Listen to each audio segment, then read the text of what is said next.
উনি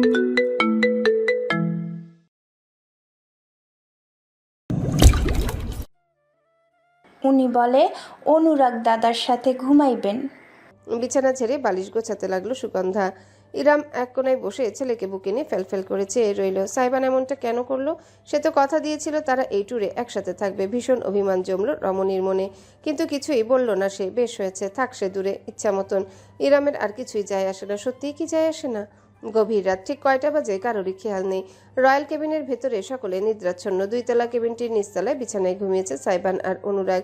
উপরের তলায় তিতলি এবং সারিকা। লাইট বন্ধ থেকে থেকে লঞ্চের দুলুনি টের পাওয়া যাচ্ছে। বিছানায় শুয়ে তাই অনুরাগের ঘুম আসছে না। তবুও চোখ বুজে মরার মতন পড়েছিল সে। কতক্ষণ কেটেছে হিসাব নেই। পাশ থেকে হালকা নড়েচড়ের কারণে মাথাটা কাত করে তাকালো। বড় একটা কম্বল ব্যবহার দুজনে। আবছা আধারিতে কিছুই চোখে পড়ল না প্রথমে, পরে দেখা গেল কম্বল। সাইবান একেবারে মুড়ি দিয়ে শুয়েছে। তবে অদ্ভুত ব্যাপার হলো কম্বলের ভেতরে হালকা আলো দেখা যাচ্ছে। চোখ কচলে ভালো মতো তাকালো অনুরাগ। না, ঠিকই দেখেছে, ওটা ফোনের আলো খুব সম্ভবত। কিছুক্ষণ আগেই তো ঘুমে কাদা হয়েছিল ছেলেটা, এখন তবে লুকিয়ে লুকিয়ে কি দেখছে? কৌতূহল থেকে অনুরাগ অত্যন্ত সাবধানে ধীরে ধীরে কম্বলের ভেতর মাথা ঢুকিয়ে দিল। সাইবান নিজের কাজে এতটাই মগ্ন ছিল যে ঘুমন্ত ভাবা বন্ধুর নড়াচড়ায় খেয়াল করলো না।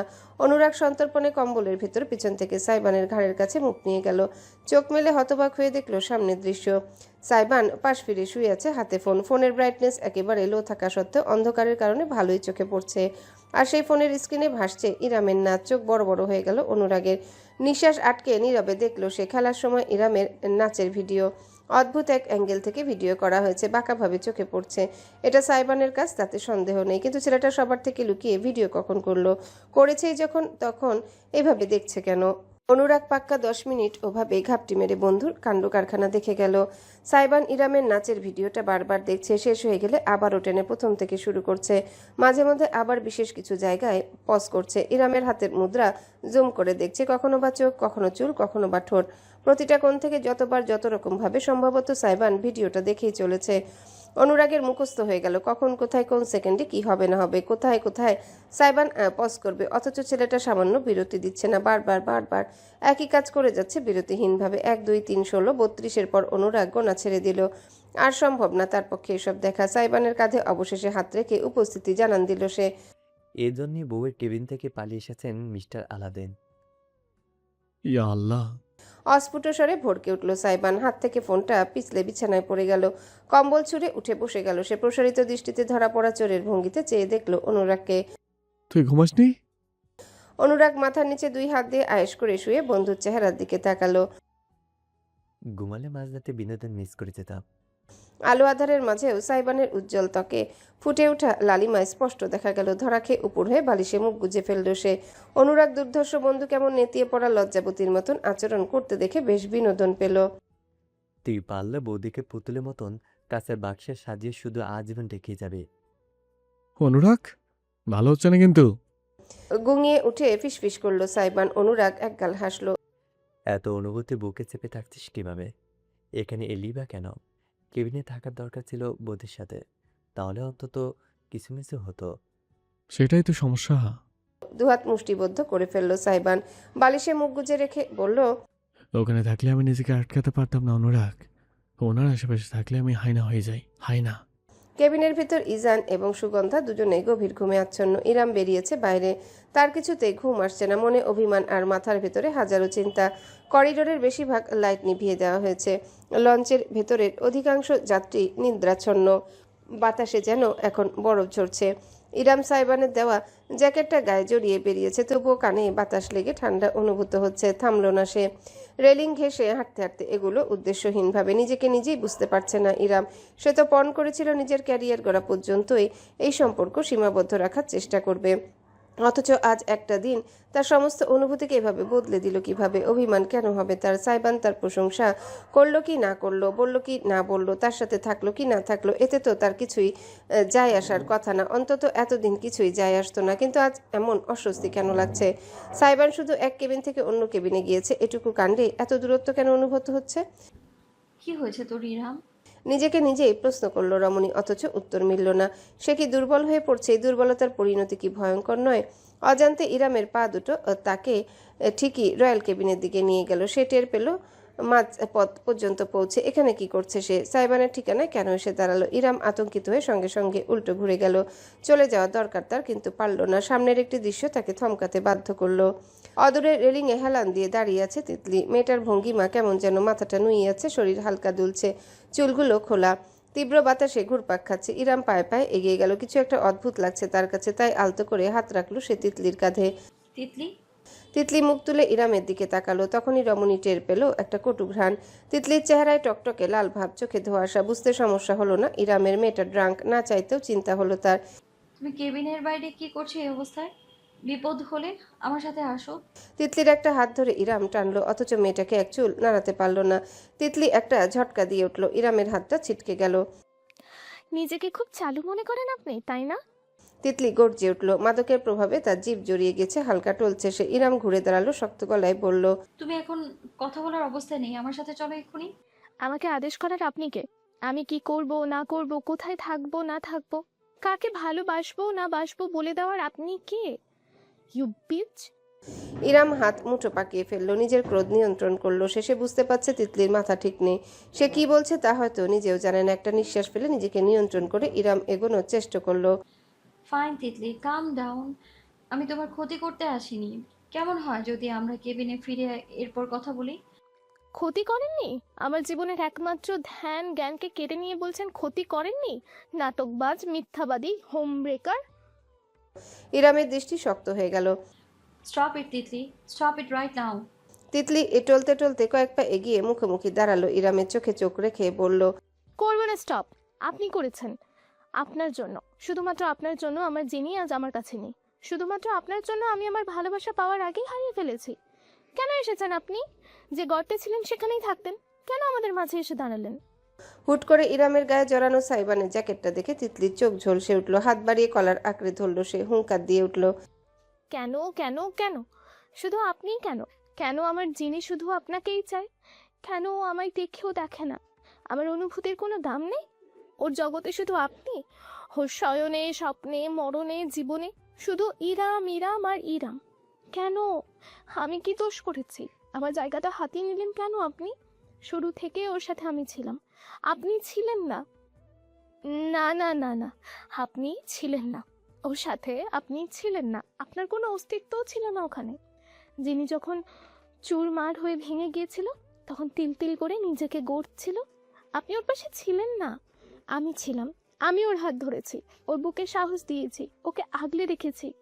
আপনি কিছুই করেননি, অথচ আজ সব কিছুই আপনার।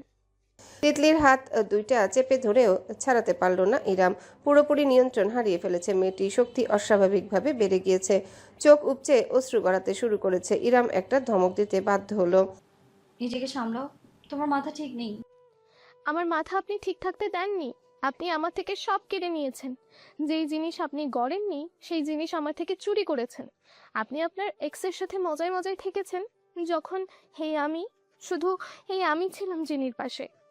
ইরামকে ঝাঁকিয়ে কেঁদে চিৎকার করে উঠল তিতলি। আমার যিনি ভাঙতে ভাঙতে আর নিতে না পেরে সুইসাইড করতে গিয়েছিল, নিজেকে মেরে ফেলতে চেয়েছিল। আপনি ছিলেন না ইরাম, তখন আপনি ছিলেন না ওর পাশে, আমি ছিলাম তখন। বরফ হয়ে গেল ইরাম। তিতলি চিৎকার করে অনেক কিছুই বলে গেল এরপর, অথচ তার মাথায় আর কিছুই ঢুকলো না। ওই একটা শব্দই তার কানের ভেতর ঘুরপাক খেতে লাগলো, সুইসাইড, আত্মহত্যা, আলাদিন।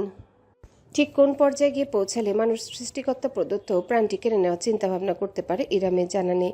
সেই বিষয়টির ঘোর বিরোধী। জীবনে এমন কোনো সমস্যা থাকা সম্ভব নয় যার জন্য নিজেকে শেষ করে দিতে হয়। থাকলে সে নিজেও কবেই শেষ হয়ে যেত। আদতে নিজের প্রাণ ধ্বংস করা মানুষগুলো কি জিতে যায় নাকি হেরে যায়? তিতলির কথা শুনে এমন হাজারো চিন্তা ঘুরপাক খেতে লাগলো ইরামের মাথায়।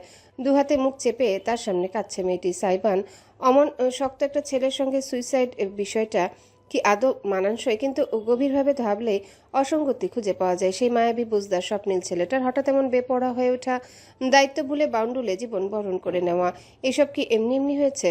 মাঝখানের অনেকগুলো বছর ইরামের অজানা। কি হয়েছিল সেই সময়টায় যখন সে সাইবানের পাশে ছিল না?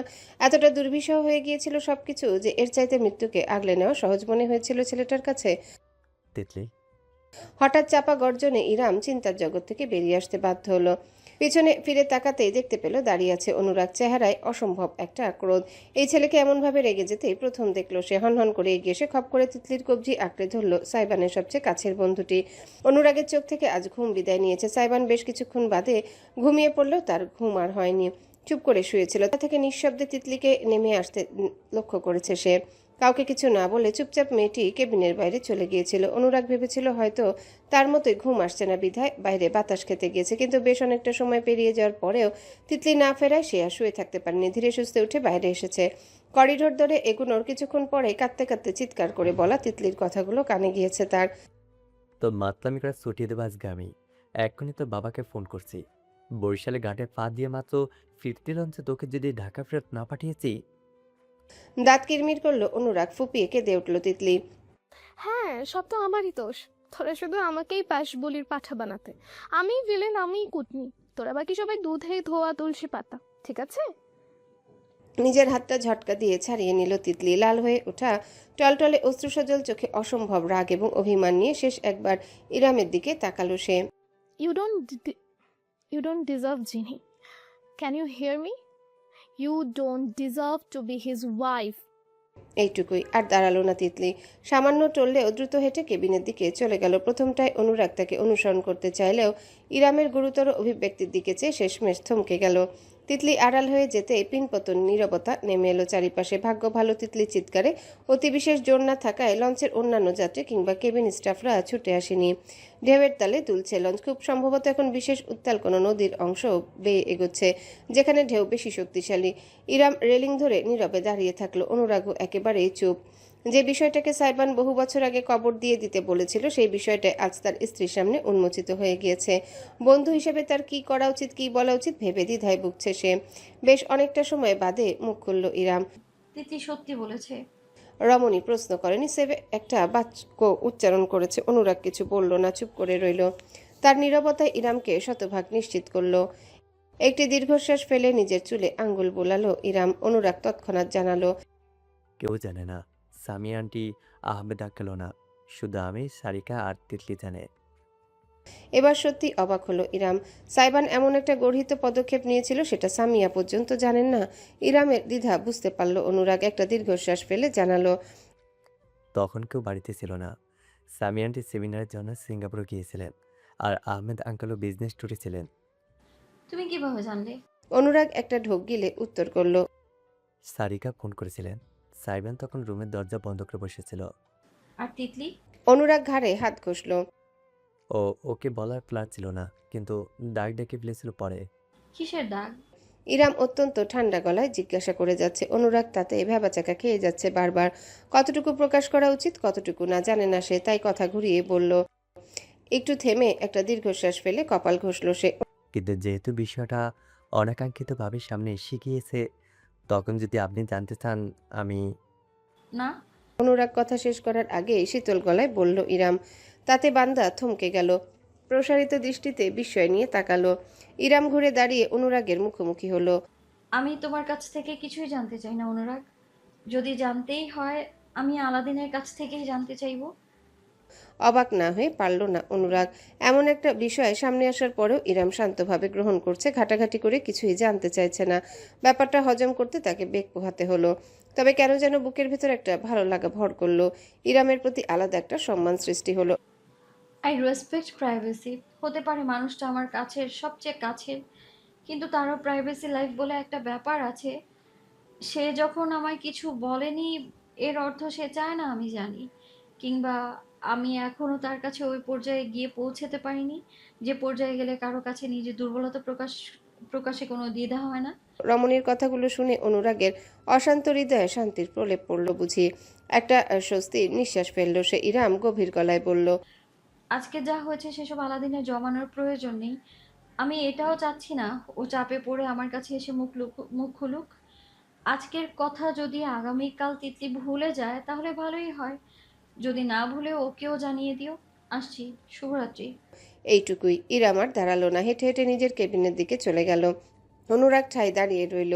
নদীর বাতাসের ঝাপটা এসে তার পরনে টি শার্ট, কপালে ছড়িয়ে থাকা চুল সবকিছু এলোমেলো করে দিল। ইরামের চলে যাওয়া পথের দিকে চেয়ে রইল সে। পরক্ষণে অতি সূক্ষ্ম একটা মায়াবী হাসি ফুটল তার ঠোঁটে। চুলে আঙ্গুল চালিয়ে সে আপন মনে ফিসফিস করল। তুই জীবনে জিতে গিয়েছিস বড়। উদ্ভট সব চিন্তার কারণে ইরাম সারা রাত আর দুই চোখের পাতা এক করতে পারেনি। উল্টে পাল্টে স্মৃতির পাতা ঘেঁটেছে। কোথায় ভুল হয়ে গেল, কোথায় হিসাবটা গড়মিল হলো। সাইবান এবং ইরামের সম্পর্কটা ছোটবেলায় ভাই বোনের থেকে বেশি কিছু ছিল। ইহান এবং রাহাতও ইরামের অতটা কাছাকাছি ছিল না যতটা ছিল সাইবান। ছেলেটা তাকে কেমন ভাবতো সে জানে না, কিন্তু তার সকল না বলা কথা, অনুভূতি, আবেগ, ইচ্ছা, স্বপ্ন, আকাঙ্ক্ষা সবকিছুই ইরামের জানা ছিল। স্কুলে একটা পেন্সিল হারানো থেকে শুরু করে সামিয়ার থেকে লুকিয়ে বন্ধুদের সাথে সিনেমা দেখতে যাওয়ার মতন ব্যাপার নির্দ্বিধায় সে ইরামকে বলতো।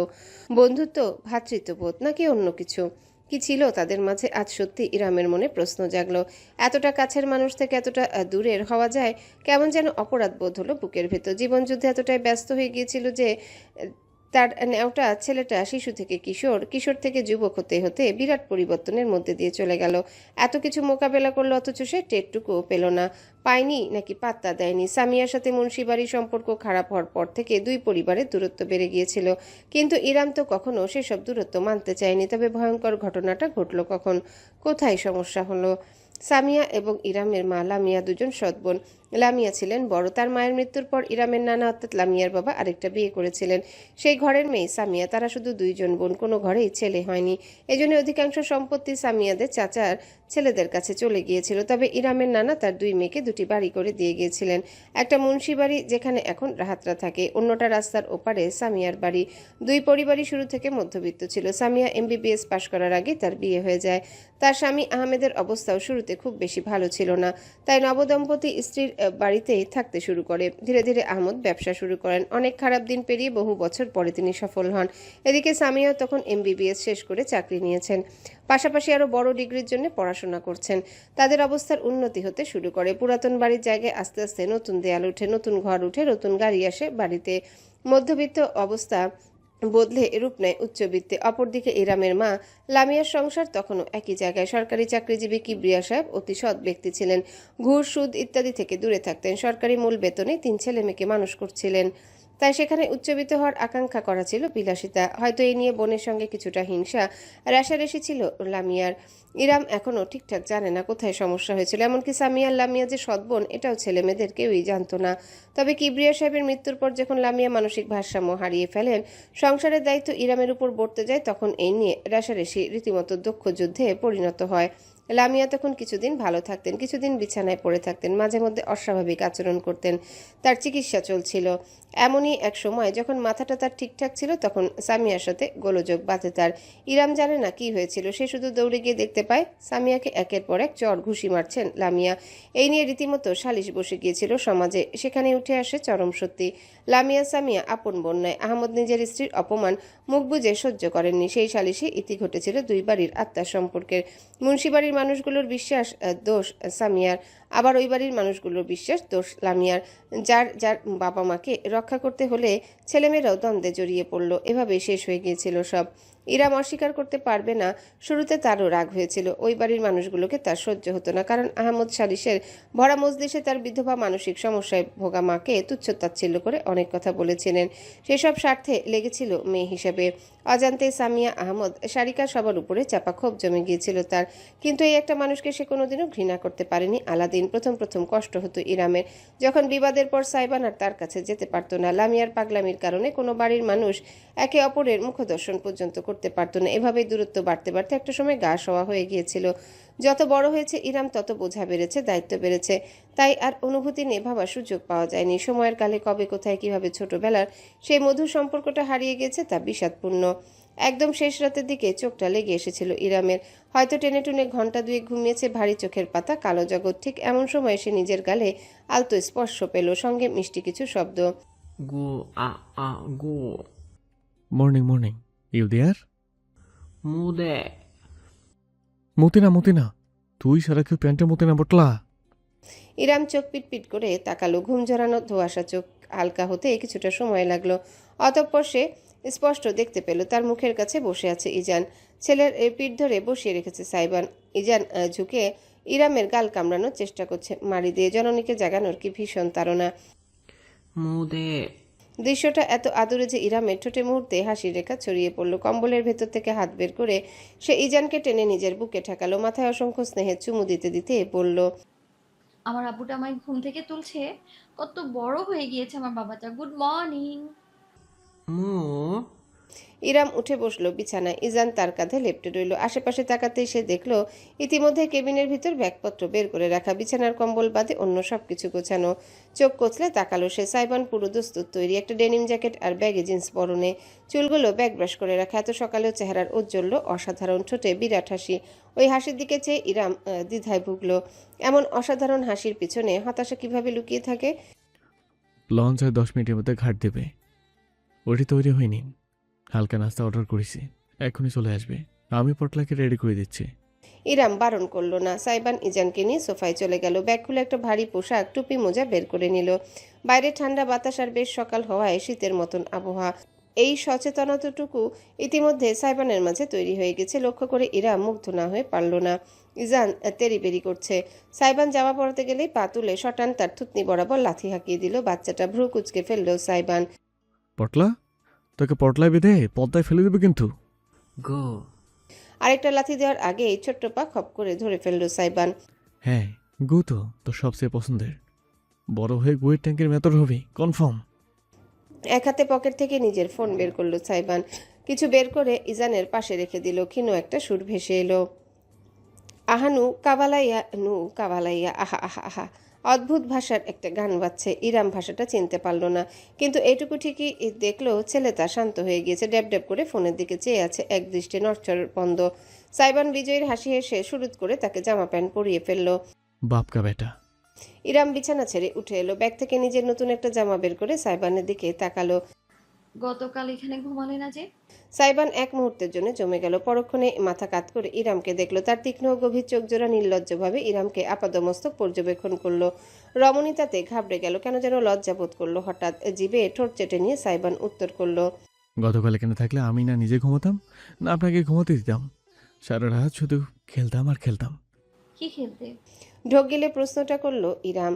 তির্যক হাসলো সাইবান। টেস্ট ক্রিকেট খেলতাম, T20-তে। আপনার পোষায় না? ধরফর করে উঠল ইরামের বুক।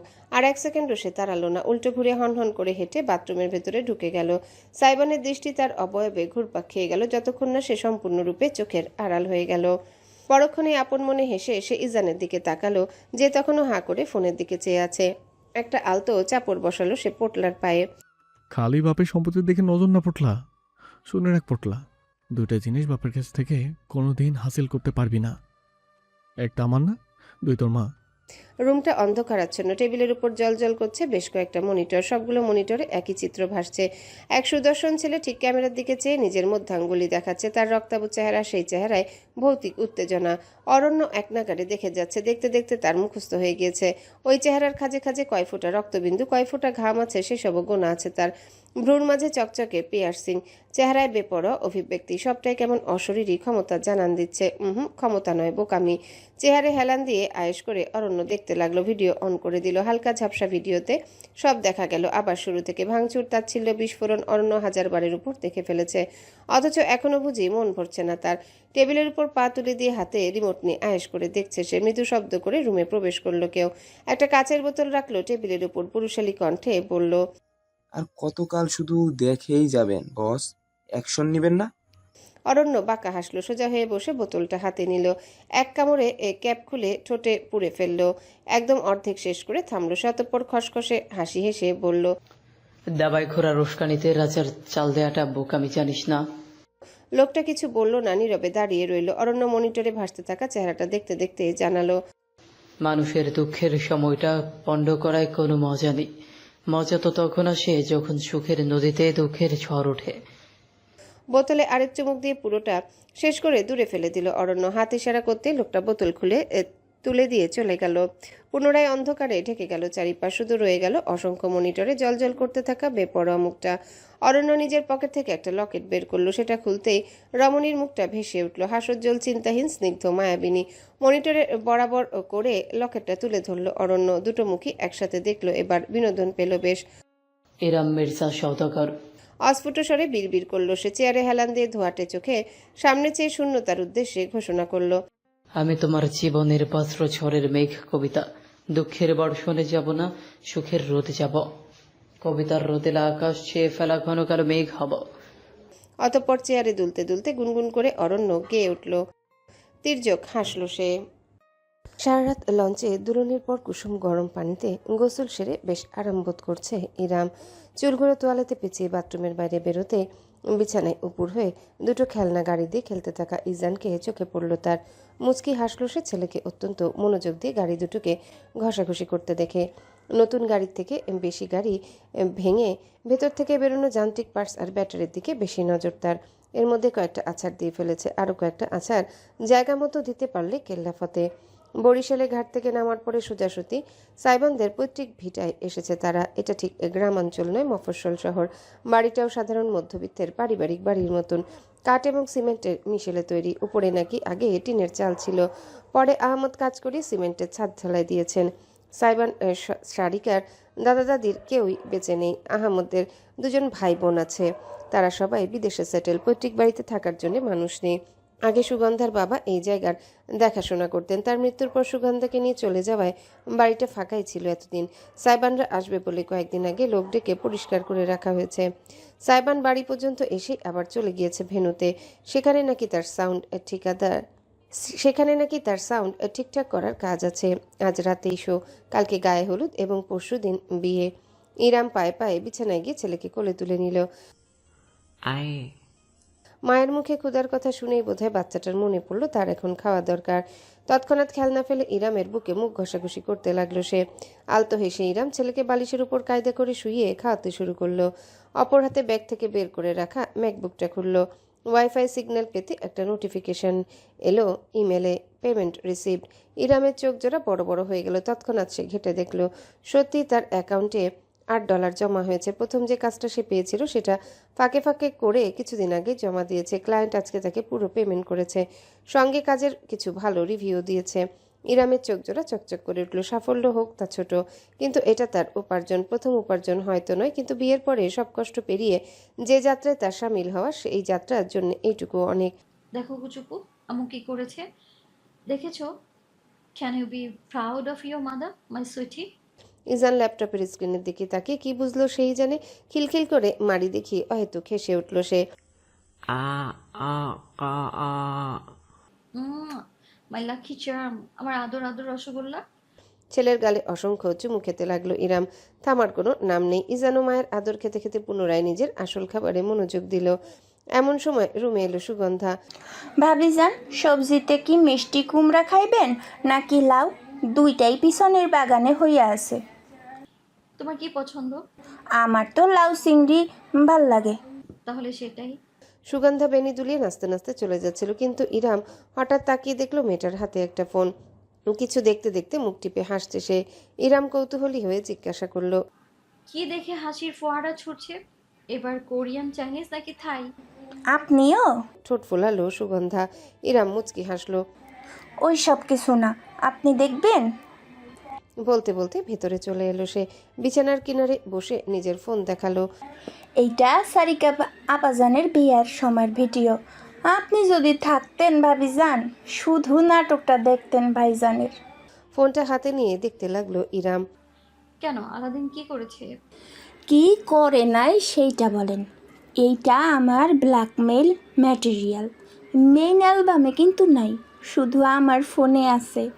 ভাইজানের আবার বইলেন না, আমাকে দুইটা মজা দিয়া ঝুলাইয়া রাখবে। ইরাম স্ক্রিনের দিকে তাকালো, যেখানে নববধূর সাজে সারিকাকে দেখা যাচ্ছে। একটা খয়েরি রঙের বেনারসি আর সোনালি চলির ওড়না মাথায়। মেয়েটাকে অসাধারণ দেখতে লাগছে। সুগন্ধা লুকিয়ে ভিডিও করেছে। হালকা চেঁচামেচি শোনা যাচ্ছে। বেশ কিছু মানুষের পিঠ পেরিয়ে এরপর দেখা মিলল কাঙ্ক্ষিত দৃশ্যের। দরজার চৌখাটের সামনে দাঁড়িয়ে সাইবান, আফনান এবং নীরব। সাইবান হেলতে দুলতে অদ্ভুত সুরে সুরে কিছু গাইছে, হাততালি দিতে দিতে কাওয়ালির ভঙ্গিতে। পেছন থেকে আফনান এবং নীরব সঙ্গ দিচ্ছে। সাইবানের কর্কশ কণ্ঠের সঙ্গে তাল মিলিয়ে মিলিয়ে আফনান আর নীরব বলে উঠছে, ও দুলা ভাই গো সারা। কোমরে দুহাত রেখে সারিকা খেকিয়ে উঠল। সকাল সাজে না, চাইলে এক্ষুনি একটা লাথি দিতে পারি, দাঁড়া তুই। আশেপাশের মানুষজন খিলখিল করে হাসতে লাগলো। সামিয়া এবং দূরে আহমেদকেও চোখে পড়ছে। তবে সারিকার পক্ষে বেশি কিছু করা সম্ভব হলো না। এর আগে সাইবান হাঁটু গেড়ে তার সামনে বসে পা জড়িয়ে ধরল। এরপর মরা কান্নার ভঙ্গি থেকে দিয়ে উঠল। ও আপুরে, এত খুশি! তোকে ছাড়া এত খুশিতে আমি বাঁচবো কেমনে রে? খুশিতে মরে সিনিমিনি করতেছে। তুই চলে গেলে আমার ডিম খাবে কোন ডাইনি রে? আমার গেঞ্জি চুরি করবে কোন চুন্নিটা? সিস্টার রে, যাস না তুই, দোহাই লাগে। এত শান্তিতে আমি থাকতে পারবো না। তোর গলার কাকির না শুনলে আমার পেটের ভেতরে ভাতগুলো দানাগুলো টর্নেডো খেলবে কিভাবে? এত সুখে মানুষ বাঁচতে পারে? তুই বিয়ে করে বিদায় হলে আমি তো সুখে মরে যাবো রে পাগলি। সাই, সাইবানের মাথার চুল টেনে ধরে কয়েকটা পাক দিল সারিকা। এরপর আর দেখতে পারল না ইরাম। অট্টহাসিতে ফেটে পড়ল। মোবাইলটা তার হাত গলে বিছানায় পড়ে গেল। উভয় রমণী যখন হাসতে হাসতে গড়াগড়ি দিতে ব্যস্ত, তখন কাকতালীয়ভাবে উদয় ঘটল স্বয়ং সারিকার। কি এত দানবীয় হাসি হাসা হচ্ছে যে পাশের রুমে থাকলে মরা মানুষ পর্যন্ত জেগে যাবে? বিছানার উপর সুগন্ধার ফোনটায় চোখ গেল তার। তুলে দেখলো, ঠোঁটে ফুটলো একটা সূক্ষ্ম হাসি। তার ছেঁড়া সাই, মানুষের বোনের বিয়ে হলে তারা কেঁদে কেটে বিদায় দেয়। আর এই ছেলে ব্যান্ড ভাড়া করে নাচতে নাচতে আমাকে মিসিরের বাড়িতে দিয়ে এসেছিল। গাড়িতে পোস্টার টাঙিয়ে দিয়েছিল, আব্বুর বিদায়। স্মৃতিগুলো স্মরণ করলো সারিকা। ইরাম হাসি থামিয়ে কোনো মতে বলল, তোমার বিয়েতে অনেক মজা হয়েছে দেখছি, মিস করে গেলাম আমি। হ্যাঁ, আমি আপনারে বলি শুনেন। আর কি কি হইছে? ওই যে আফনান আর নীরব ভাইজান আছে না? সুগন্ধা সত্যি সত্যি ইরামকে অনেক কিছু বলতে লাগলো, কিন্তু দুই রমণীর উপরে বিশেষ আগ্রহ নেই সারিকার। সে একদৃষ্টে চেয়ে আছে ফোনের স্ক্রিনের দিকে। তাকে কত হাসি খুশি দেখাচ্ছে, কি সুন্দর ছোট ভাইয়ের সঙ্গে নববধূ খুনসুটি করে চলেছে। অথচ সেই দিনের শুরুটা কি এত চমৎকার ছিল? সারিকা কি সেদিন আদৌ মন থেকে হাসছিল, নাকি নিজের সঙ্গে নিজে অভিনয় করছিল? পিছনের বাগানের পথ বেয়ে দৌড়াচ্ছে সারিকা। ভারী শাড়ি এবং গহনাগুলো চুরমুর শব্দ করছে, কিন্তু থামছে না সে। বহু কষ্টে বাড়ির সবার চোখ ফাঁকি দিয়ে সে বেরিয়েছে। হাতে হয়তো মিনিট কয়েক আছে শুধু। এর মধ্যেই তাকে দেখতে হবে একবার, শুধু একবার, এই শেষবার। অবশেষে বাগানের একদম কোনায় ইটের দেয়ালের কাছে দেখা মিলল অবয়বটির। পিছনে ঘুরে দাঁড়িয়ে আছে সারিকা। এসে থামতে ধীরে ধীরে ঘুরে তাকালো সে। স্নিগ্ধ রোদের আলোয় ভেসে উঠল অনুরাগের সদাশান্ত মুখটা। মধুরূপী সারিকার অবয়বে স্থির হলো দৃষ্টি। জলজল করে উঠল গভীরতায়। থেমে গেল রমণী, অপলক চেয়ে রইল। হালকা বাতাস খেলে গেল চারিপাশে। কাপড় উড়ল, চোখের পাতা কাঁপল, অশ্রু ফোঁটা জমল। নীরব নিস্তব্ধ থেমে যাওয়ার সময়। অশ্রু সজল নয়নে সারিকা মৃদু হাসলো, শুধালো। আমি কেমন লাগছে? অনুরাগ একটা দীর্ঘ প্রশ্বাস টানলো। বুক কাঁপলো তার। পরক্ষণে ঠোঁটে সূক্ষ্ম একটা হাসি ফোটালো সেই জোরপূর্বক। রাধা মতো লাগছে। সারিকার চোখ বেয়ে এবার এক ফোঁটা অবাধ্য অশ্রু গড়িয়ে পড়ল। অনুরাগ কয়েক পা এগিয়ে এলো। কাঁদবেন না, আপনার সাজ নষ্ট হয়ে যাবে। আমাকে কথা দিয়েছিলেন আপনি আর কাঁদবেন না। কই, কাঁদছি না তো। সারিকা দ্রুত মুছে ফেলল নিজের গাল। হাসি নিয়ে তাকালো সামনে। এগিয়ে এলো বেশ কয়েক পা। অনুরাগ এবং সে এখন একে অপরের খুব কাছাকাছি, মুখোমুখি। পুরুষটির শরীর থেকে মৃদু চন্দনের সুবাস ভেসে আসছে। সারিকা প্রাণ ভরে সেই ঘ্রাণটুকু গ্রহণ করল। দুজনের কেউই একে অপরকে কিছুই বলতে পারছে না, শুধু চেয়ে আছে। তাদের কখনোই কিছু বলার প্রয়োজন হয়নি। অনুভূতির বিনিময় হয়েছে তাদের চোখের ভাষায়। কারো বলার প্রয়োজন হয়নি ভালোবাসি, শুধু অনুভব করেছে দুটি হৃদয়। এখনো শব্দেরা বিলীন এখানে, কিন্তু অনুভবেরা জয়ী। ঠিক যেমন চোখের ভাষার পরিণয়, তেমন করে চোখের ভাষাতেই বিচ্ছেদ। নিজের যত্ন নেবেন, অতিরিক্ত টেনশন করার অভ্যাসটা কমাবেন। আর হ্যাঁ, কাজের চাপে খাবার খেতে ভুলে যাবেন না। কথাগুলো বলতে গিয়ে অনুরাগের গলা খানিক কাঁপলো। সারিকা মাথা দোলালো, সঙ্গে সঙ্গে বলল, তুমিও বেশি রাত জাগবে না, প্রেশারের ওষুধটা খেয়ে নেবে, বাহানা দেবে না। ডাক্তার চশমা লাগবে বললে চশমা পরবে, স্টাইল নষ্ট হয় না এতে। আর প্রমোশন পরেও পাওয়া যাবে, আগে নিজের শরীরটা বাঁচাবে। কাজের চাপে গা ভাসানোর প্রয়োজন নেই। আচ্ছা। অনুরাগ মাথা নিচু করে ফেলল, নিজের অশ্রু টলটলে দৃষ্টি লুকাতে। সারিকা ফুপিয়ে উঠল। পরক্ষণে আবারও মুখে হাত চাপলো, ফিসফিস করে জানালো, এবার তাহলে যাই। যান। সারিকা উল্টো ঘুরে গেল। এখানে দাঁড়িয়ে থাকলে সে নির্ঘাত হাউমাউ করে কেঁদে ফেলবে, কিন্তু বেশি দূর যেতে পারল না সে। দাঁড়ান। থমকে গেল রমণী। ঝট করে ঘুরে দাঁড়ালো। অনুরাগ লম্বা কয়েক পা হেঁটে এলো তার সামনে। নিজের একটা হাত বাড়িয়ে দিল। আপনার হাতটা একটু ছুতে দেবেন। সারিকার হৃদস্পন্দন বন্ধ হয়ে গেল। কোনোদিনও এইটুকু সীমাও তারা লঙ্ঘন করেনি। অথচ আজ অনুরাগ নিজের সব বিশ্বাস ভেঙে তার কাছে এই আবদারটুকু করেছে। সারিকা ঝাপসা চোখে সামনে চেয়ে আস্তে করে নিজের হাতটা তুলল, রাখলো অনুরাগের হাতে। প্রথমটায় সেই হাতের দিকে শুধু তাকিয়েই রইল, অতঃপর নিজের আঙ্গুলগুলো পেঁচিয়ে তুলে ধরল, উপরে ঠেকালো নিজের কপালে। আরেক দফায় উষ্ণ অশ্রু গড়িয়ে নামলো সারিকার চোখ থেকে। পরের জন্মে আম গাছটা তলে অনুভূতি ঝড়ে ডুবিয়ে হোক, আবার আপনার আর দেখা না হোক। ফিসফিস করলো অনুরাগ। সারিকার আঙ্গুলগুলো কপালে ছুঁয়ে অতঃপর নামিয়ে রাখলো, পিছিয়ে গেল বেশ কয়েক পা। আর দাঁড়িয়ে থাকতে পারল না রমণী, উল্টো ঘুরে গেল। চোখ সম্পূর্ণ ঝাপসা হয়ে গিয়েছে এবার, আর একবারও পিছনে ফিরে তাকালো না সে। যেমন দৌড়াতে দৌড়াতে এসেছিল তেমন করেই আড়াল হয়ে গেল দৌড়ে। অনুরাগ তাকে আর থামালো না, শুধু নিশ্চল দাঁড়িয়ে চেয়ে রইল সুদূর পানে। সেদিন সারিকা যে দৃশ্যটি দেখতে পায়নি সেটি পরবর্তীতে দেখেছিল অনুরাগ। পকেট থেকে রুমাল বের করে চোখ মুছতে সেই অনাকাঙ্ক্ষিত মানুষটিকে দাঁড়িয়ে থাকতে দেখলো চোখের সামনে। বাগানের গাছের বেরি পেরিয়ে হেঁটে হেঁটে এসে দাঁড়ালো সাইবান, একদম নির্লিপ্ত, শান্ত, গম্ভীর। পকেটে 2 হাত ভরে সে সরাসরি দেখলো অনুরাগকে। অনুরাগ কোনো প্রকার প্রতিক্রিয়া করলো না, নিঃশব্দে তাকিয়ে দেখলো বন্ধুকে। সাইবান কিছুক্ষণ চুপ করে থাকলো, তার চোখে জ্বলে উঠল নিভু নিভু অগ্নিশিখা। পরক্ষণে সে গুরুগম্ভীর গলায় আদেশ করলো, আজ থেকে তোর চোখ জোড়া আমার বোনের উপরে শুধু শ্রদ্ধার দৃষ্টি ফেলবে, অনুভূতি নয়। বর্তমান সিঁড়ি বেয়ে উপরে উঠছে অনুরাগ। বেশ কিছুক্ষণ বিশ্রাম নিয়ে সেই বাড়িটার চাদিকে আশপাশটা দেখবে বলে ঠিক করেছে। এখানে সিঁড়িগুলো কাঠের, উঠলে মচমচ করে শব্দ হয়। সে মাঝপথ পর্যন্ত পৌঁছেছে, এমন সময় উপর থেকে নামতে দেখলো সুগন্ধাকে। বেনি দুলিয়ে কিছু একটা গুনগুন করতে করতে নেমে আসছে মেয়েটা। অনুরাগ থেমে একপাশে রেলিং ঘেঁষে দাঁড়িয়ে তার নামার জায়গা করে দিল। সুগন্ধা হেলে দুলে তার সামনে এসেই থামলো। এরপর হঠাৎ করে জিজ্ঞাসা করে বসলো, দাদার মিষ্টি কুমড়ার তরকারি ভালো লাগে নাকি লাউয়ের? অনুরাগ খানিক ভড়কে গেল, ভ্রু তুলে সুগন্ধাকে দেখে প্রশ্ন করলো, হঠাৎ এই প্রশ্ন? আহা, জবাব দিতে সমস্যা কই? অনুরাগ ঘাড় চুলকে জানালো, লাউ ভালো লাগে, কিন্তু মিষ্টি কুমড়া সামান্য চিনি আর কচু চিংড়ি মিশিয়ে রান্না করলে আরও বেশি মজা লাগে। ও আচ্ছা, ঠিক আছে, আমি তাইলে যাই। সুগন্ধা চলে যাচ্ছিল, কিন্তু অনুরাগ হুট করে বলে বসলো, তুমি কি সবসময় এমন করেই কথা বলো? কেমন কইরা কথা বলি? মাথা কাত করে জানতে চাইলো সুগন্ধা। আঞ্চলিক ভাষায়। সাইবেন তো বললো তুমি নাকি অনার্সে পড়ছো, তাও বাংলা নিয়ে। শুনুন দাদা, বাংলাটা হলো পাঁচমিশালি ভাষা। আমরা যদি আঞ্চলিক ভাষাগুলোর ঐতিহ্য ধরে রাখতে না পারি এবং কথায় কথায় ইংরেজি শব্দ ছেড়ে নিজেদের চালাক ভাবা শুরু করি, তবে তো মুশকিল হয়ে যাবে, বলুন। অনুরাগ ফেল করে তাকিয়ে রইল সুগন্ধার মুখ পানে। যদিও সে নিজে এই মেয়েটাকে আঞ্চলিক ভাষা নিয়ে বলেছে, তবে তার মুখে শুদ্ধ ভাষাটা অন্যরকম লাগলো। ঠিক কেমন ধরনের অন্যরকম অনুরাগ জানে না। ঠোঁট ফাঁক হয়ে গেল তার, স্থির চেয়ে রইল মেয়েটার দিকে। সুগন্ধা মুচকি হাসলো, মুখটা বন্ধ করুন, এখানে মাছির বড্ড উৎপাত। গুয়ে বসা মাছি মুখে ঢুকে গেলে সমস্যা। সিঁড়ি বেয়ে নেমে গেল সুগন্ধা। অনুরাগ নিস্তব্ধ হয়ে রইল কয়েক লহমা, তারপরই হঠাৎ ডেকে উঠল। সুগন্ধা। বেশ অনেকটা দূর চলে যাওয়া মেয়েটা মুখ ঘুরিয়ে তাকালো। বাড়ির ভেতরের হালকা আলোয় তার শ্যামবর্ণ মুখটা বুঝি চিকচিক করে উঠল। অনুরাগ বুকে 2 বাহু বেঁধে রেলিংয়ে হেলান দিয়ে বলল, তোমার কণ্ঠে শুদ্ধ ভাষাটা চিনি মতো, আর আঞ্চলিক ভাষাটা হাজার ফুলে ঘুরে মৌমাছির খুঁজে আনে এক ফোঁটা দুর্লভ মধু।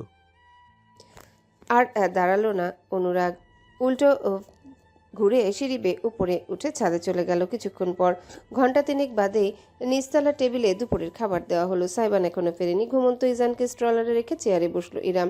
অনুরাগ এবং সারিকাও এসে পড়েছে। সুগন্ধা সবাইকে খাবার বেড়ে দিচ্ছে। এই মেয়েটাই সকলের জন্য আজ রান্নাবান্না করেছে। ইরাম এক দফা নিজের ফোন চেক করলো। সাইবানকে মেসেজ পাঠিয়েছিল সে। কখন ফিরছো? ID K? আচ্ছা, কি বলেছো আমি জানি না, কিন্তু তাড়াতাড়ি আসার চেষ্টা করো। Well try save of the T for me till them. হুট করে চায়ের কথা কোথা থেকে এসেছে ইরাম বুঝতে পারেনি, কিন্তু এই গেঞ্জির সাথে থাকতে থাকতে সেও গেঞ্জিতে চাল বুঝতে শিখেছে। AI ওয়েবসাইটের বদলতে সে বুঝে গিয়েছে এই টি চা নয়, বরং গল্প বা কাহিনীকে বোঝানো হয়েছে। টি শব্দটার সঙ্গে গল্প, গসিপ জিনিসটা কিভাবে যায় কে জানে। নাকি সত্যি এই চায়ের কথাই বলেছে ওই বান্দা। এসে চা খাবে, দূরু এত ভাববে কে। গোল্লায় যাক ওই গেঞ্জি। আপনারে আরেকটু ভাত দেই। সুগন্ধার কথার ভাবনা থেকে বেরোলো ইরাম। ফোন রেখে তাকালো। হ্যাঁ, একটুখানি। সুগন্ধা 1 চামচ ভাত তার প্লেটে তুলে মাখা মাখা মিষ্টি কুমড়ো এবং চিংড়ির তরকারি দিল। ইরাম ভ্রু কুঁচকে ফেলল। তুমি না বললে লাউয়ের কথা? হ্যাঁ, লাউ এখনো পাকে নাই, কুমড়া বেশি পাইকা গেছে দেখলাম, তাই কুমড়াই করলাম। কালকে লাউ করবানে। ইরাম কাঁধ তুলে খাওয়ায় মনোযোগ দিল। আচ্ছা, লাউ কি পাকে? মানুষ না কচি লাউ পছন্দ করে। ইরাম ম্যাকবুকের দিকে তাকিয়ে তাকিয়ে ভাবনায় ডুবে গেল। দুপুরে বিশেষ কিছু মনে হয়নি, কিন্তু এখন যেন কেমন গন্ডগোল লাগছে। সুগন্ধা কি বলল, কি করলো, কেন করলো? এমনই হয় বোধহয়। অলস মস্তিষ্ক শয়তানের কারখানা। ইরামও হুটহাট আজগুবি কিছু ভেবে বসে আছে। মাথা নাড়ে সে কাজে মনোযোগ দিল। আজকে রিভিউয়ের পর আরেকটা নতুন কাজের অফার এসেছে তার কাছে। 3 দিনের ভেতর করে দিতে পারলে $10 দেওয়া হবে। 3টা আর্টিকেল রাইটিংয়ের কাজ। প্রায় মাস দেড়েক ট্রেনিং করে ইতিমধ্যে তার হাত অনেক চালু হয়ে গিয়েছে। শুধু ভাবতে এবং ডাটা সংগ্রহ করতে একটু সময় লাগে। ইজানকে খাইয়ে ঘুম পাড়িয়ে দিয়েছে। এখন কাজ করতে করতে ব্রেস্ট পাম্প করে রাখলো, কারণ রাতে সাইবানের সাথে পার্টিতে যাবে সে, তখন সুগন্ধা খাওয়াবে। ইজান শুরুতে দুধ টেনে খেতে পারতো না। এই নিয়ে ইরাম অনেক ঝামেলা ভোগ করেছে। সাইবানের সঙ্গে বিয়ে হওয়ার পর সামিয়া বেস্ট পাম্প ব্যবহারের পরামর্শ দিয়েছিলেন। ব্যাপারটা অনেক কাজে লেগেছে তার। সে যদি কোনোদিন দেরিও করে ফেলে, পাম্প করে রাখার কারণে যে কেউ ইজানকে খাওয়াতে পারে। ইজান শুধু সাইবানের সাথেই দুষ্টু, এমনিতে ভীষণ শান্ত বাচ্চা। অন্য কেউ কোলে নিলেও বেশি গাইগুই করে না। আগে তো রাত বিরাতে কাঁদতো, এখন কান্নাও কিছুটা কমে এসেছে। কিছুক্ষণ পর তৈরি হবে বলে জিনিসপত্র সব বের করে রেখেছে ইরাম। দ্রুত হাতে রাফ আইডিয়াটা নোট করে রাখছে ম্যাকবুকে। ফিরে এসেই কাজে বসে যাবে। এমন সময় একদম অতর্কিতে তার মুখের সামনে কিছু একটা ধরল কেউ। হতচকিত হয়ে সামনে তাকালো সে। ফোনের স্ক্রিনে ভাসছে একটা সার্টিফিকেটের ছবি, বার্থ সার্টিফিকেট। নাম শাহরান আলাদিন ইজহান। পিতার নাম সাইবান আলাদিন, মাতার নাম ইরাম কিবরিয়া। সম্পূর্ণ বিশদভাবে ডিটেলস নোট করা আছে। ইরাম মাথা কাত করে দেখলো তার ঠিক পিছনে সাইবান দাঁড়িয়ে চেয়ারে ঝুঁকে তার কাঁধের উপর থুতনি চেপে তাকিয়ে আছে। বানান ঠিক আছে নাকি দেখুন, ইস্যু হয়ে যাবে কয়েকদিনের মধ্যেই। ইরাম ফোনটা হাতে নিল, খুঁটিয়ে খুঁটিয়ে দেখলো। ইজানের বার্থ সার্টিফিকেট করার সময় কিংবা সুযোগ তার কাছে ছিল না। সাইবান এখন এটা নিজ উদ্যোগে করেছে। শুধু করছে না, সে বিষয়টা নিয়ে রীতিমতো অবসেসড। কেন তা ইরাম জানে না। বানান ঠিকই আছে, কিন্তু তোমাকে আরো একবার সাবধান করে দিচ্ছি। অরণ্য যদি পরে কোনো কিছু দাবি করে তাহলে আমরা ঝামেলায় পড়বো। তার ছেলের হাসি হাসলো সাইবান। দাবি করবে মানে? ওর বাপের সম্পত্তি আসুক দাবি করতে। এত মাস কোথায় ছিল সে? কেস ঠেকানোর মতো ক্ষমতা আমারও আছে। ইরাম দেখা শেষ করতে ফোনটা ফেরত নিয়ে নিল সে। মাত্রই বাহির থেকে ফিরেছে। ঠোঁট কামড়ালো সাইবান। ফোনের স্ক্রিন দেখতে দেখতে জানালো। পটলার জন্ম থেকে 10 তারিখ। আমার সওয়াল। ইরাম ম্যাকবুক থেকে মনোযোগ হটিয়ে চেয়ারে হেলান দিল। ও হ্যাঁ, তোমার জন্মদিনও 10 তারিখ, 10 সেপ্টেম্বর না? আপনি আমার জন্মদিন মনে রেখেছেন? ঠোঁট চেটে তির্যক হাসলো সাইবান। তাতে ইরাম খানিক বিব্রত বোধ করলো। গলা খাকারি দিয়ে জানালো। এতে তো ভাবনি আর কি আছে। ছোটবেলায় তো তোমার জন্মদিনের 1 মাস আগে থেকেই লাভ ঝাপ শুরু করতে, জন্মদিনের 1 মাস পর গিয়ে সেই লাফালাফি থামাতে। মনে না রাখতে চাইলেও মনে থেকে যায়। আপনার এত কিছু মনে থেকে যায়, শুধু আমি বাদে? ইরাম হঠাৎ এমন কথায় ভিমরি খেলো, কিন্তু কিছু বলার আগে সাইবান হুট করে প্রসঙ্গ পাল্টে ফেললো। সে যাই হোক, নিজের জন্মদিন ভিন্ন দিনে পালন করার মর্মান্তিক বেদনা আপনি বুঝবেন না। এমন এক নাটকীয় ভঙ্গিতে সে বলল যে ইরামের ভ্রু কুঁচকে গেল। অন্যদিন মানে? এটা তোমার সত্যিকারের বার্থডে না? একটা দীর্ঘশ্বাস ফেলে কপাল ঘষল সাইবান। মানুষের বাপ মা চাকরির জন্য ছেলের বয়স কমিয়ে রাখে, আর আমার মম আমার বয়স একদিন বাড়িয়ে দিয়েছে। মনে হয় আগেই বুঝে গিয়েছিল আমার দ্বারা চাকরি বাকরি হবে না। এই কথাটা জানা ছিল না ইরামের। সে আজীবন ওই তারিখেই এই ছেলের জন্মদিন পালন হতে দেখেছে। ঠিক এমন সময় রুমে পা পড়ল অনুরাগের। তার সঙ্গে সঙ্গে মৃদু পারফিউমের সুবাস ভেসে এলো, মিন্ট পারফিউম। ওর জন্মই যুদ্ধর সাথে ডায়নামাইট ভেবে। ইরাম চোখ ঘুরিয়ে তাকালো। অনুরাগ পুরো দস্তুর তৈরি, রয়্যাল ব্লু বর্ণের একটা স্যুট পরনে, পকেটের দিকে ময়ূরের আদলে তৈরি একটা ব্রুচ, চুলগুলো পরিপাটি করে জেল দিয়ে সেট করা, ঠোঁটে মৃদু হাসি। সাইবান কটমট করে তাকালো বন্ধুর দিকে। অনুরাগের তাতে থোড়ায় কি আর। ইরাম কৌতূহলী হয়ে উঠল এবার। মানে হলো ও যেদিন জন্মেছে সেদিন ও না কাঁদলো পুরো বিশ্ব কেঁদেছে। এই তুই দেখেছিস আমি কাঁদিনি? নিজে এতে ছিল 3 বছর একটা ল্যাংটু, পুকু দেখে ঘুরে বেড়াতি। প্রতিবাদ করলো সাইবান। পুক্কু জিনিসটা কি সেটা জিজ্ঞেস করার চাইতে স্বামীর সত্যিকারের জন্ম তারিখ নিয়ে ইরামের আগ্রহ বেশি। অনুরাগ মুচকি হেসে বলল। সামি আন্টি বলেছে না তুই কাঁদছিলি না, তোর এই পুক্কু বরাবর 7টা থাপ্পড় দেওয়ার পর কেঁদেছে। মমের হাসপাতালে বিছানায় এত হুশ ছিল, বাসায় ফিরে খবর নিতে হচ্ছে কোন ব্র্যান্ডের অ্যানেস্থেসিয়া ব্যবহার করছে হাসপাতালে, যে রোগী উঠে বসে দেখে ফেলে, মামলা ঠুকে দেব। হাতের আঙ্গুল মটকাতে লাগলো সাইবান। ইরামের বন্ধুদের কথায় বিশেষ আগ্রহ হলো না। সে সরাসরি জিজ্ঞাসা করলো, জন্মদিন নিয়ে কিছু বলছিলে অনুরাগ? ও কাঁদেনি, বিশ্ব কেঁদেছে, মানেটা কি? বুকে দুই বাহু বেঁধে বিজ্ঞের ভঙ্গিতে অনুরাগ বলল, 10-এর সাথে 1 যোগ করলে কত হয় বৌদি? 11। আর সালটা যদি হয় 2001? এবার মস্তিষ্কে ঢুকলো ইরামের, আটকে উঠল। 9/11। সে বলতে সাইবান নিজের মাথায় নিজে চাপড় দিয়ে সরে গেল, যেন আরেকটা দুর্বিষহ বিষয়ের সামনে এসে পড়েছে। 11ই সেপ্টেম্বর 2001 পুরো পৃথিবী কেঁপে উঠেছিল যুক্তরাষ্ট্রের টুইন টাওয়ারে হামলার কারণে। ঘটনাটা এতটাই ভয়ঙ্কর ছিল যে শুধুমাত্র যুক্তরাষ্ট্র নয়, বরং গোটা পৃথিবী জুড়ে এর প্রভাব ছড়িয়ে গিয়েছিল। তখন ইরামের বয়স 7 বোধহয়, বিশেষ মনে নেই তার, কিন্তু আবছা কিছু স্মৃতি আছে। তাদের বাড়িতে পুরাতন একটা সাদা কালো টেলিভিশন ছিল। বিটিভিতে সারাদিন সারারাত শুধু এই নিউজ চলতো।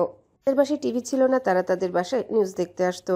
এলাকার টং দোকানে ভিড় জমে যেত, আলাপ আলোচনা কত কি। সরকার পর্যন্ত গদিতে নড়ে চড়ে বসেছিল।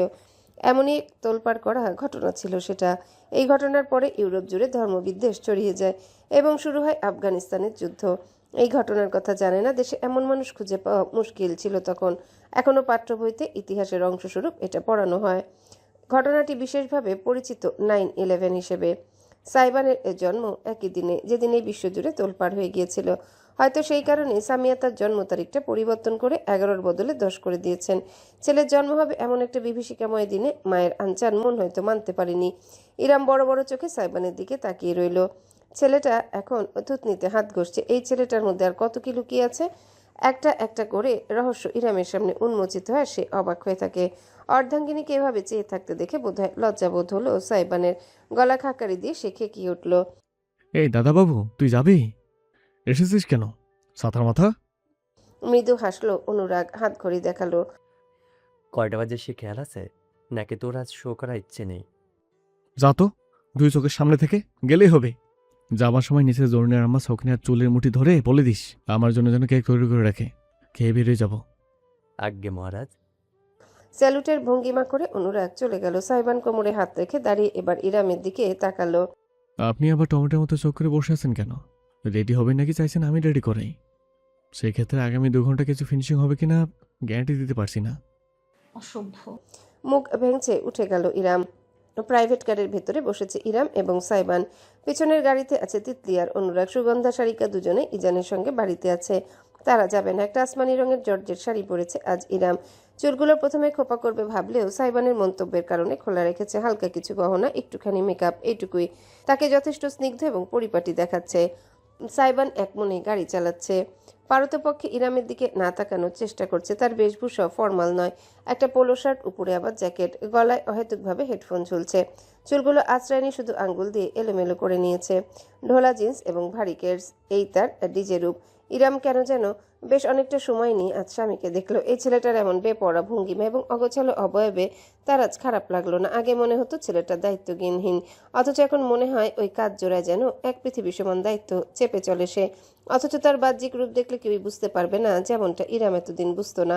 সাইবানের প্রতি সে এক প্রকার বায়াস ছিল। যাই করুক না কেন সবটাই বেপরোয়া মনে হতো, এখনও মনে হয়। কিন্তু আজকাল এই বেপরোয়া ব্যাপারগুলো তার কেন যেন ভালোই লাগে। এই যেমন শাড়ির সাথে সাইবানের পোশাক আশাক যাচ্ছে না, বিষয়টা ইরামের তেমন একটা খারাপ লাগছে না। বরং লুকিং গ্লাসের দিকে তাকালেই মনে হচ্ছে যেন প্রথম থেকে সবটা এভাবেই হওয়ার ছিল, এটাই পারফেক্ট। সাইবান নিজের উপর ইরামের গভীর দৃষ্টি লক্ষ্য করতে পারছে। গিয়ারের উপর হাত সামান্য কাঁপছে তার। মেয়েটা এভাবে তাকিয়ে আছে কেন? সে কি জানে না তার দৃষ্টিতে সাইবানের আত্মা খাঁচা ছাড়া হয়?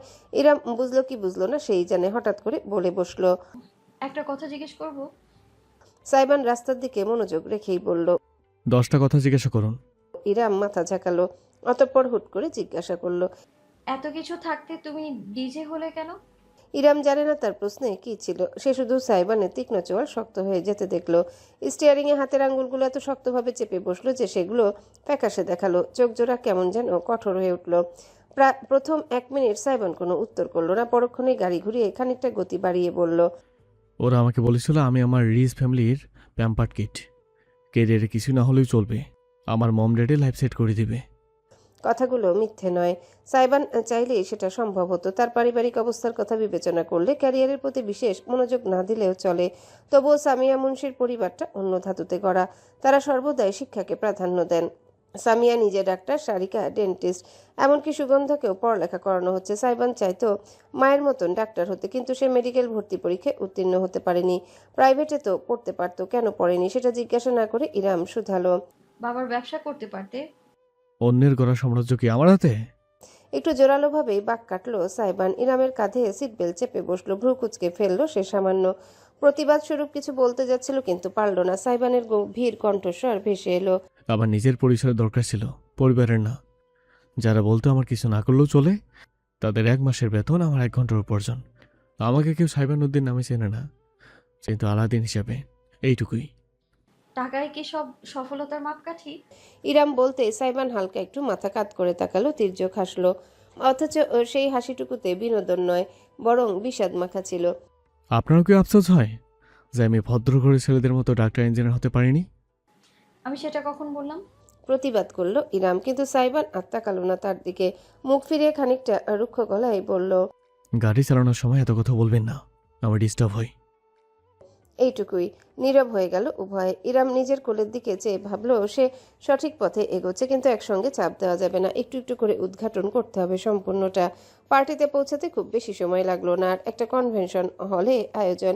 ব্যাচেলার পার্টি বাংলাদেশের কালচার নয়, তবু ইদানিং অনেকে বিদেশি ঐতিহ্যে মারতে ভালোবাসে। এখনকার বিয়েও হরেক রকম অনুষ্ঠানে হয়। পাকা দেখা, আংটি বদল, বাগদান, ডালা বদল, মেহেদি অনুষ্ঠান, সঙ্গীত অনুষ্ঠান, গায়ে হলুদ, বিয়ে, রিসেপশন, আরও কত কি। ভাবলেও হাঁপানি উঠে যায় ইরামের। ব্যাচেলারেট পার্টি সাধারণ বর এবং কনে আলাদা আলাদাভাবে রাখে বিয়ের আগে বন্ধু বান্ধবদের নিয়ে উদযাপনের জন্য, কিন্তু এক্ষেত্রে সেটাও ব্যতিক্রম। বর কনে দুজনে একসাথে পার্টি রেখেছে, তাদের বন্ধু বান্ধবরা সবাই আমন্ত্রিত। ভিড়ভাট্টাও অনেক বেশি। সাইবান গাড়ি থেকে নামতে কয়েকজন ছুটে এলো, কানে কানে কি যেন বলল। সে মাথা দুলিয়ে ইরামের কাছে ফিরল। আমার এবার স্টেজে যেতে হবে, অনুরাগদের সাথে থাকেন কেমন? এগিয়ে এসে হুট করে অর্ধাঙ্গিনীর কপালে আলতো করে একটা চুমু খেয়ে সাইবান ফিসফিস করলো। আসলাম লক্ষ্মীটি। হতবাক হয়ে রইল রমণী। বুকের ভেতর দামামা বাজলো নতুন করে। সাইবান দাঁড়ালো না, উল্টো ঘুরে দ্রুত পায়ে ভেতরে ঢুকে গেল। চাকচিক্যময় সাজসজ্জার লাইটিং বাতির ভিড়ে ইরাম ভ্যাবলার মতন দাঁড়িয়ে রইল যতক্ষণ না অনুরাগ এবং তিতলি এসে যোগ দেয়। অতঃপর তারা সবাই একসঙ্গে ভেতরে ঢুকলো। বাইরে থেকে যতটা চাকচিক্য, ভেতরে তার থেকেও বেশি অভিজাত হলটা। সুবিশাল। এক কোনায় খাবার এবং ড্রিঙ্কসের বুফে। একটা বড়সড় চকলেট ফাউন্টেন দেখা যাচ্ছে। ডিম লাইট, সবুজাব, লাল এবং কিঞ্চিত নীলের সংমিশ্রণ। সবাই এদিক ওদিক দাঁড়িয়ে গল্প করছে। মানুষ প্রচুর। পেছনের দিকে স্টেজ, সেখানে এলইডি স্ক্রিনে জল নিয়ন বাতিতে লেখা ডিজে আলাদিন। দুই পাশে দুটো সুবিশাল পোস্টার, যাতে সাইবানের ছবি এবং লোগো। সাউন্ড প্যানেল প্রস্তুত। গমগমে একটা মিউজিক শুরু হয়েছে এর মধ্যে। তার তালে তালে দুলতে শুরু করেছে অনেকে। সাইবানকে অবশ্য এখনো স্টেজে দেখা যাচ্ছে না। অনুরাগের পাশাপাশি হেঁটে কিছুটা যেতে ইরাম খেয়াল করলো তার আশেপাশের ছেলে মেয়েগুলো কেমন করে যেন তার দিকে চাকাচ্ছে। এটা কি পোশাকের জন্য? এখানকার বেশিরভাগ ছেলে মেয়ের পরনে ওয়েস্টার্ন নয়তো ফর্মাল। শাড়িও যে একেবারে কেউ পরেনি তা না, তবে তাদের শাড়িগুলো চিকচিকে পাতলা টিস্যুর মতন কাপড়ের। ইরামকে এভাবে দেখার অর্থ কি? আবার কি যেন মন্তব্য করছে। যেহেতু বরকনের বন্ধু, এখানে কারোরই বয়স খুব বেশি না। এই ধরনের পার্টি গুরুজন কিংবা আত্মীয়দের জন্য হয় না। তাই ইরামের সমান কেউ আছে কিনা সন্দেহ রয়েছে। অন্তত সে দেখতে পাচ্ছে না। একদল ছেলে মেয়ে হুট করে এগিয়ে এলো, যাদের নেতৃত্বে কালো জড়ি বসানো টাইট ড্রেস পরা একটা মেয়ে, ভীষণ সুন্দরী টকবগে তরুণী। এগিয়ে গেল তিতলি, নিজের বডিকন গাউনটা সামলে তরুণীকে আলিঙ্গন করলো। ফাইনালি কতদিন পর দেখলাম তোকে রিশা। মিটু, কি খবর তোর তিতলি? আরে অনুরাগ। অনুরাগকেও হালকা জড়িয়ে ধরল মেয়েটি। এই রিশায় যে সাইবানের ক্লাসমেট, যার ভাইয়ের বিয়ে। বুঝতে বাকি রইল না ইরামের। কিছুক্ষণ বাদে রিশা হঠাৎ তার দিকে ঘুরল, বিরাট হাসি নিয়ে এগিয়ে এলো। আপনি নিশ্চয়ই আমাদের সাইবানের বউ। জি, আমার নাম ইরাম কিবরিয়া। অনুরাগদের সাথে একজন মহিলাকে ঢুকতে দেখি বুঝে গিয়েছি। ইরামের সাথে হ্যান্ডশেক করলো রিশা। মেয়েটা সরাসরি অপমান করেনি, কিন্তু মহিলা সম্বোধনটা অপমানজনক অর্থে ব্যবহার করেছে বুঝতে রমণীর বেগ পোহাতে হলো না। আর চোখে তিতলির দিকে দৃষ্টি ফেলল সে। চোখ উল্টে মুখে বিনোদন মেখে তাকিয়ে আছে সে। মেয়েটার সঙ্গে কোনো আতাত আছে রিশার, এটুকু ইরাম বুঝলো। ক্লাসমেট, বান্ধবী। তবে সবকিছু হটিয়ে মৃদু হাসলো সে। যে বয়স তো কম হলো না, আমি বরং অবাকই হলাম আন্টি না বলে মহিলা বলে। রিশার মুখটা খানিকটা পাংশু হয়ে গেল, তবে পরিস্থিতি নিয়ন্ত্রণের বাইরে যাওয়ার আগে অনুরাগ এসে হস্তক্ষেপ করলো। এক্সকিউজ মি, সবাইকে এভাবেই কথা বলে বলে কাটিয়ে দিবি? তোর ভাই ভাবি কোথায়? চল শুভেচ্ছা জানিয়ে আসি। মনে মনে খানিক স্বস্তি পেল ইরাম। অনুরাগদের সাথে গেল চুপচাপ। যার বিয়ে হচ্ছে সে ইরামের থেকে বয়সে ছোট, রিশার ভাই আবার তার সমান, একই এইচএসসি ব্যাচ। কথায় কথায় জানা গেল, কিন্তু সামাজিকতাটা ইরাম খুব বেশিক্ষণ ধরে রাখতে পারল না। সে যেদিকেই যাচ্ছে কিছু মানুষের দৃষ্টি তাকে অনুসরণ করে যাচ্ছে, কানাঘুষো হচ্ছে, কেউ কেউ আবার হাসাহাসিও করছে। অবাক করা বিষয় হলেও সত্যি এর মাঝে মেয়ের সংখ্যাই বেশি।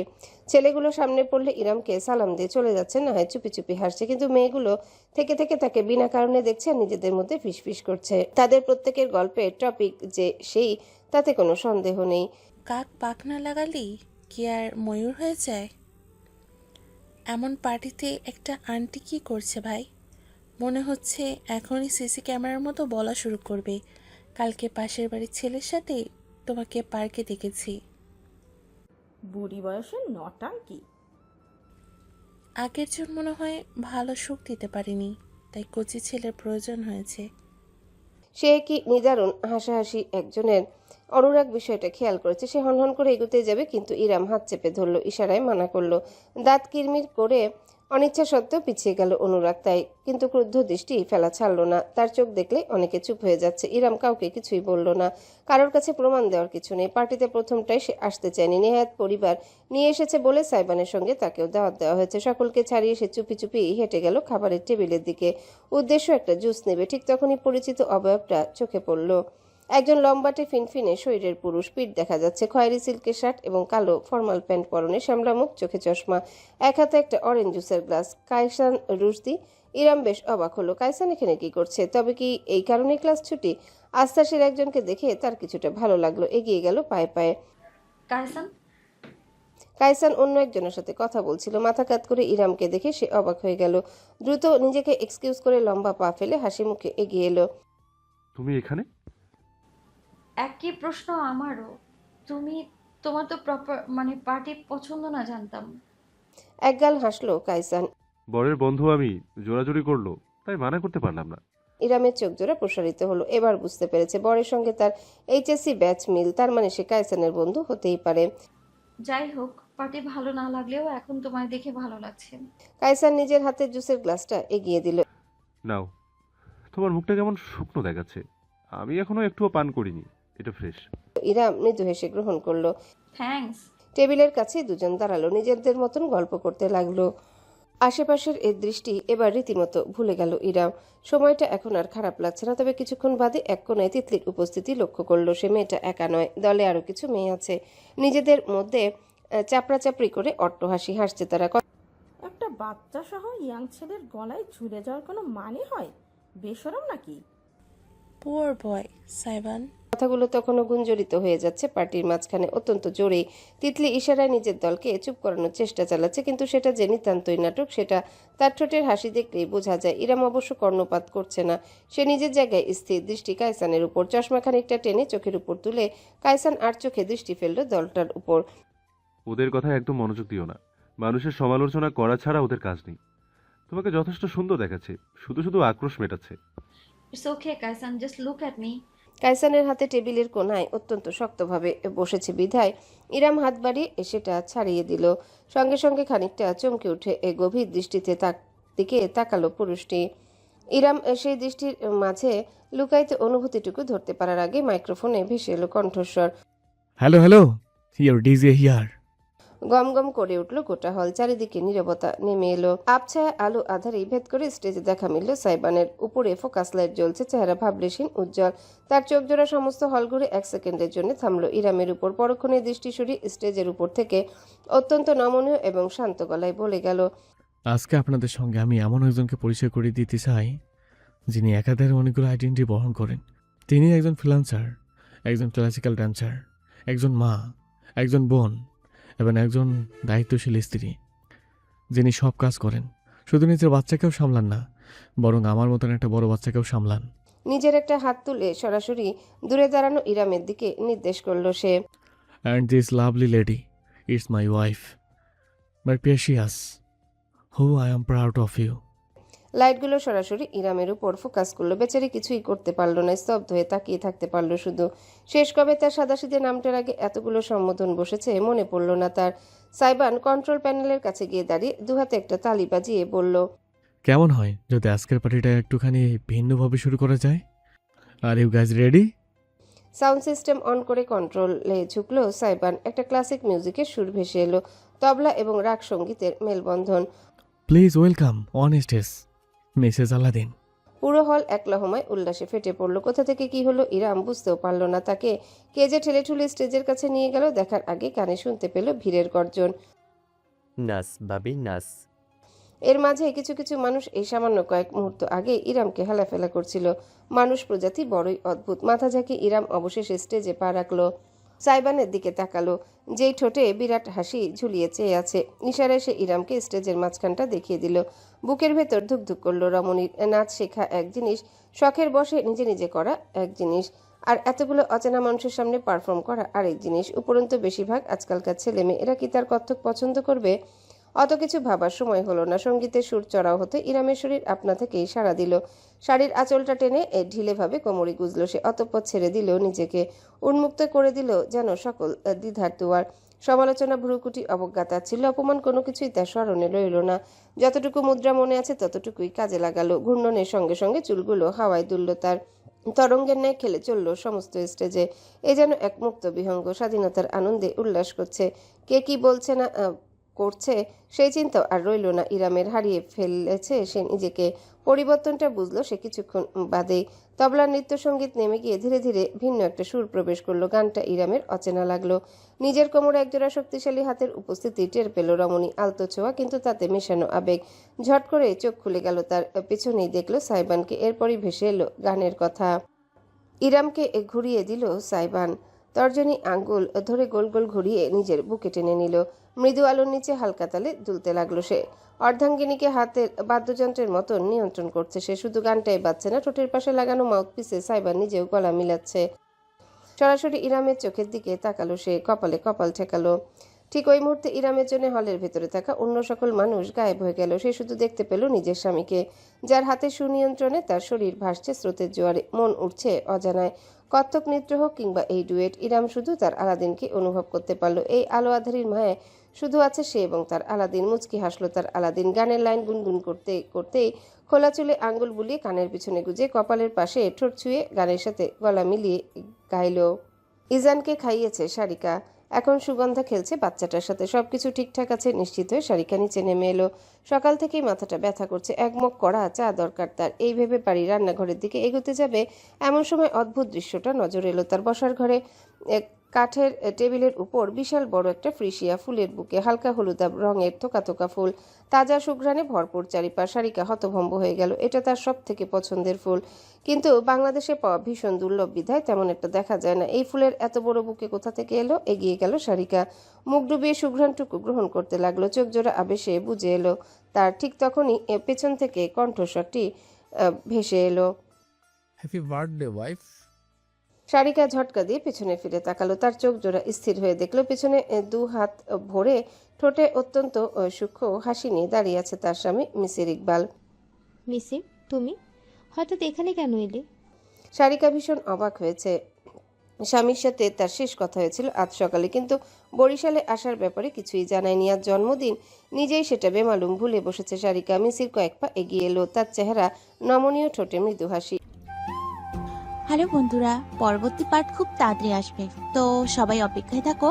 আর চ্যানেলটি যারা এখনো সাবস্ক্রাইব করোনি তারা পরবর্তী পার্ট দেখার জন্য চ্যানেলটি সাবস্ক্রাইব করে রেখো। ধন্যবাদ সবাইকে, আমাদের সাথেই থেকো।